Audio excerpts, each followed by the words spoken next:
Hindi nga po tuloy mga kalingap. Ata po.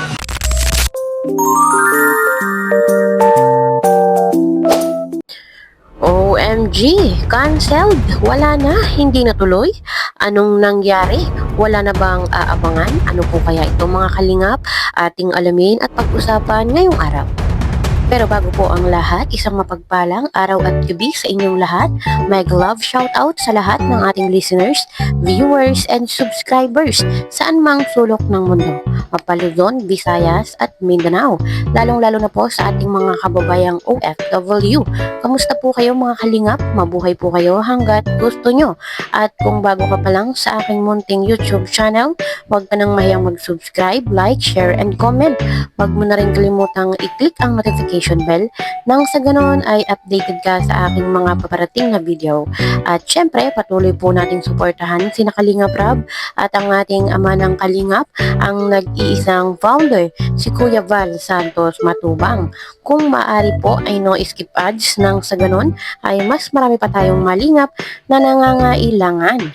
At konting paunawa po kung maaari ay tapusin niyo muna ang kabuuang video nang sa ganon ay akma ang inyong mga komento.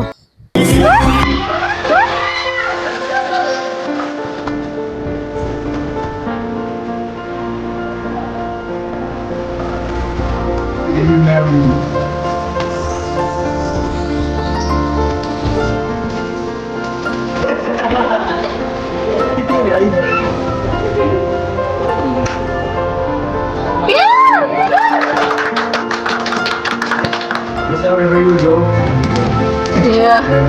Wait lang, asang yes, asang yes. Nag-gets na. Ay, yes na. Always written in skies. Love will keep us strong. Congrats, Mrs. Apurgo.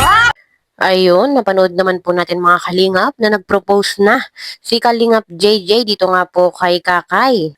Panibagong yugto ng kanilang buhay, panibagong tatahaking landas. So, congratulations po dito po kay Kalingap JJ at kay Kakay. At dahil nga po dito sa proposal ni Kalingap JJ ay meron pong bulong. Panoorin po natin ito. Abangan niyo po ang pagpupropose ni Eds, malapit na. September. Binigyan na sa araw guys. Wala pang buwan. Ay, wala pang araw. Buwan pa lang. Baka umasa yung mga tao, wala lang tayong alam dyan, nag-ibig naman tayo. Sabi ni Alam mo naman yung mga tao, paniwala yan. Abangan niyo po yung birthday ni Beyonce, yung dibo. Nag-ibig na lang po kami dito. Tulad namin umaasa na dyan. Umaasa na dyan. Nasa isip naman po ito namin. ang mag-bash din talo guys. Maniwala sa Abangan niyo po ang ingranding dibo ni Beyonce po. Ayan po si Eds. May pasabog po si Eds. Abangan natin na pasabog na Eds. Lobo, malaking lobo. Pasasabugin.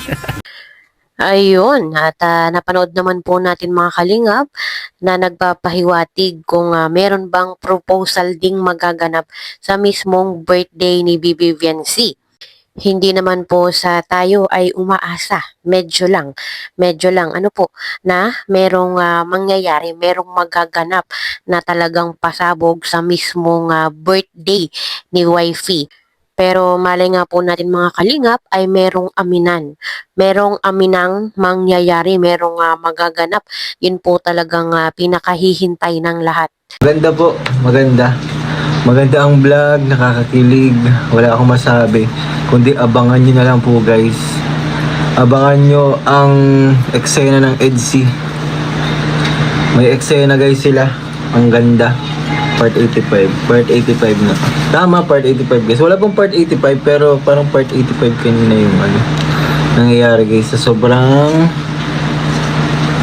sweet nilang dalawa. Kasi kanina maganda po ang nangyari po, may lambingan. Kaya sa tingin ko po guys, yung vlog po kanina, kikiligin na naman po ang inyong Kayo po, kikiligin na naman po kayo.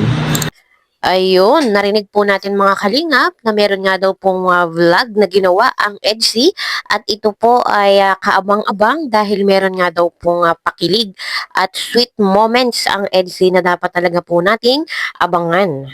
At sa kabilang dako nga po mga kalingap, ay inaabangan na po ng lahat ang photoshoot ni Bibi Viancy. At ito nga daw po ay gaganapin sa Vigan sa May Ilocos Sur. So mukhang hindi po matutuloy yung photoshoot ni Viancy sa Bigan dahil nga po sa iba't ibang kadahilanan.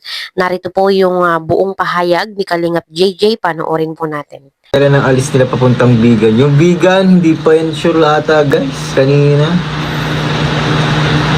Hindi pa po ata yan sure guys kasi si Biancy. Ano guys gusto nyo? Malayo ang photoshoot? Kasi may bulong ako dyan. Narinig ko, nagkausap-usap kami kanina guys eh. Baka po hindi na po ata. Kung photoshoot, baka hindi na po siguro malayo para makabalik agad. Kasi hindi daw po biro eh. Pa Manila to Ilocos daw, another 8 hours pa daw. Paano na tayo yan? Tapos may pasok pa daw si Biancy. May naano po ako dyan, may nalaman pa ako dyan guys kanina. Next week daw pong Bigan, hindi nga po tuloy mga kalingap. Ata po. Sabi po kasi kanina, magkasama po kami kanina.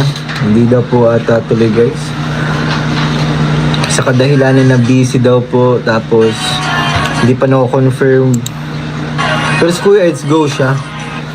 Si Biancy kasi po ay may pasok po kasi. Magmi-midterms ata po sila. Midterms exam po sila. Siguro po kung magpo-photoshoot po, ito po may lugar po kung saan. May lugar daw po.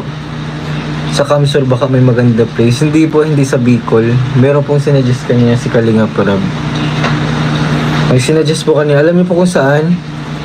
Guys, alam niyo po kung saan. Ako siguro marami ditong nakatira. And marami nakatira. For sure, marami nakatira. And tawag dito. Magandang lugar din. Malapit lang. Pag malapit lang, makakabalik po kaagad.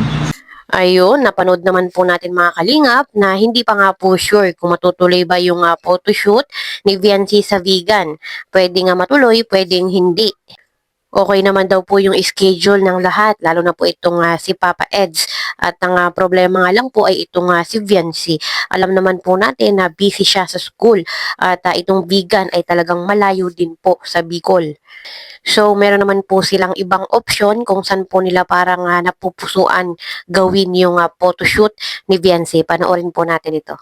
Tatanong daw kung saan ba talaga? Tagaytay daw po guys. Tama yun, tama yung nagsabing Tagaytay. Tagaytay or Batangas daw po guys. Para makapagbalikan.